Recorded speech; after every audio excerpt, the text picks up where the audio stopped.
Hi, my name is Devin, and today we'll be demoing the QP-518 with the QP-501 socket from WAC Lighting. We'll be showing how to hook it up to a monorail system.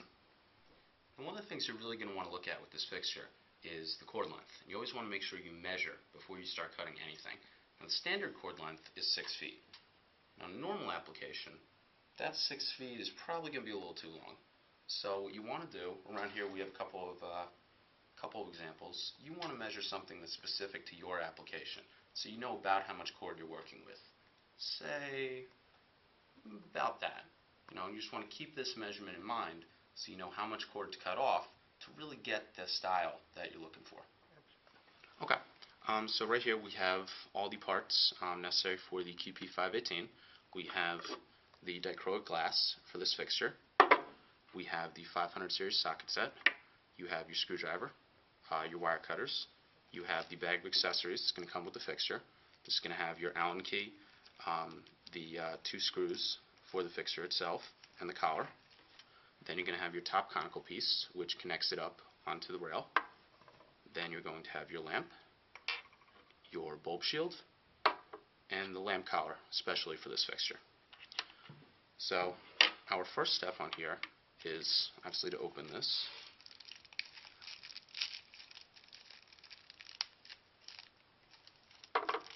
You definitely want to make sure that you keep track of all these parts because they can get a little hairy. So, our first step is to take out the collar, and we're going to put the collar on the fixture, like so. First we want to kind of smooth out the top wire over here, get it nice and even, and there we go. Now make sure you don't lose any of the wire on there. And it doesn't matter how far you slide because you can always adjust this up. Then our next step is going to be to cut the outer wire just a little bit. We want to expose the outer wire while not cutting into the inner wire. So we're going to cut around it. Nice, good, even cut here.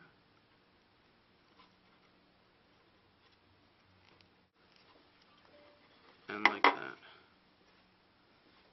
Now, if you want to look closely, one of the things that's really important is you can see there's an inner and an outer wire. You want to make sure that you cut the outer wire, but that you leave this inner wire. You can see it has a different sheathing. You want to leave that inner wire completely intact. Getting these little strands of the outer wire is fine. We can just clip those off. Okay. Now we're going to slide the conical collar up to the cord set and take the actual conical piece, and we're going to insert the wire here. Now, as we work the wire up onto the conical set, there are a couple things we want to watch out for. The first is we want to see the wire through the top hole. The second is we want to make sure we can see the wire through the bottom hole. So once we know that wire is up there, we're going to slowly work the collar up through the conical piece over the wire. Now as you do this, you are going to see a little bit of a bunching of the cord, and that's okay. We want to make sure the collar's worked up there, and you can still see the cord as you go through the conical piece. So you're going to grab the screw and take the Allen key. The Allen key is actually magnetized, so you're able to attach the screw to the key first. You want to make sure it's on there pretty tight so it doesn't fall off on the floor. And then you're going to move it over. You're going to do the top part first. You want to kind of work it in so it starts before you twist it.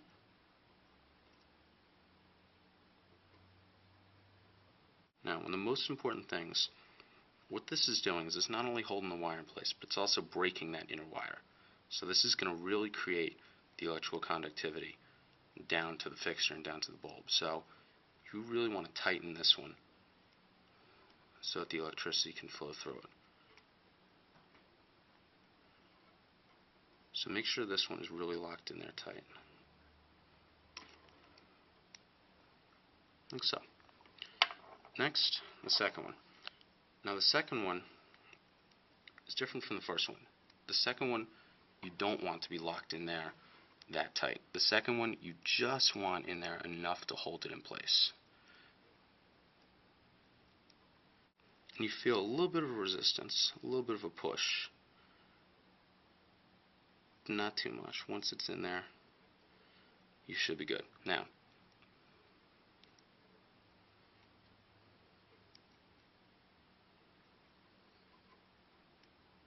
okay. Now, if I had tightened that too much, what would have happened is this cord would have broke. The electricity from the rail would have traveled through here and stopped. So your fixture wouldn't light up, and you would have to cut the cord and then redo the whole process again. So we really want to avoid that. So now we have this attached on. So now we have put on the end, and now we're going to move to the socket. So the first step on this fixture is the dichroic glass itself. So we're going to slide that up. It just fits right on the end here. Now this fixture has a special ring that holds this in place. Not all of the 500 series does. This is special for this glass, so we want to make sure that's on there.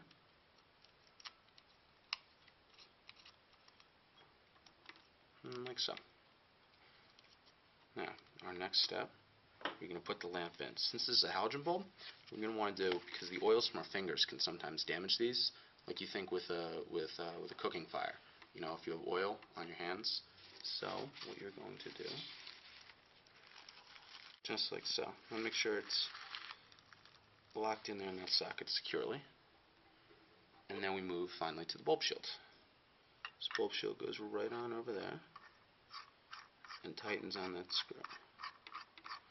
Again, not all of the quick connect fixtures are going to have bulb shields, and not all of them are going to look like this, but for this fixture, make sure it's nice and tight in place. Make sure nothing falls off, and we're good to go. Now all we have to do is hang them up. Okay, so now that we've assembled the fixture, we're going to put it on our rail. One of the things you want to watch out for, you always want to have the rail off. Even though it's a low voltage system, it's always really the safest alternative. So you turn on the rest of the lights in the room, get yourself good light to see by, but make sure what you're working on is off and is not powered. So you're going to put it up onto your connection here. One of the other things that's really important is the wire here is stiff wire.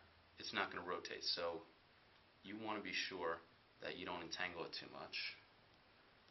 You want to get a good tight connection there. Let it spin out a little bit so it's even. So this is straight.